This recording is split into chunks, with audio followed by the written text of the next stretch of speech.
Slovenská republika prešla počas dejín mnohými etapami. Neustále sa menilo jej štátne zriadenie, postavenie v rámci Európy či oficiálny názov. Témou diskusie, ktorá sa uskutočnila minulý týždeň, bola prvá Slovenská republika. Podujatie zorganizovalo Združenie História Nostra a časopis Druhá svetová.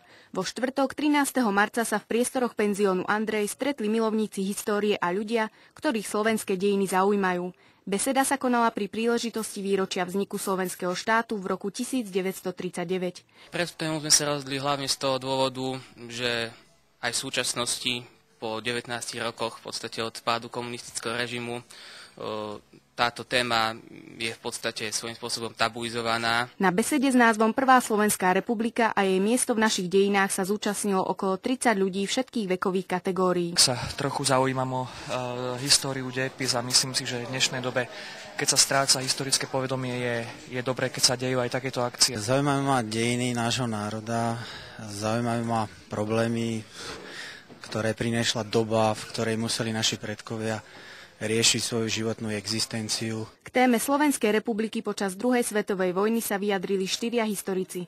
Pozvanie na besedu prijal Martin Lacko a Ondrej Podolec z Ústavu pamäti národa, Tomáš Klubert z Univerzity Cyrila a Metoda v Trnave a Ružomberčan Stanislav Chytka. Posledný menovaný považuje obdobie slovenského štátu za rozporuplné. Podľa jeho názoru dokážu historici zhodnotiť túto časť dejín objektívne a s odstupom, až keď nebudú žiť pamätníci.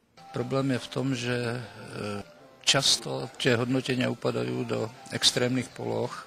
To znamená, na jednej strane je nekriticky vychvalovaný slovenský štát alebo Slovenská republika, na druhej strane je zatracovaná.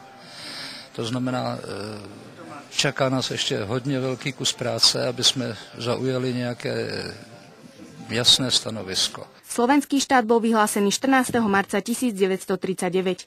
Vznik samostatného Slovenska znamenal koniec Československej republiky a poskytol Hitlerovi voľnú ruku v jeho mocenských plánoch. Aj keď novovzniknutý štát niesol prívlastok samostatný, v skutočnosti bol pod prísnym dohľadom nacistického Nemecka. Slovensko ako Hitlerov satelit ekonomicky prosperovalo, životná úroveň bola vysoká a priame boje územie štátu obišli.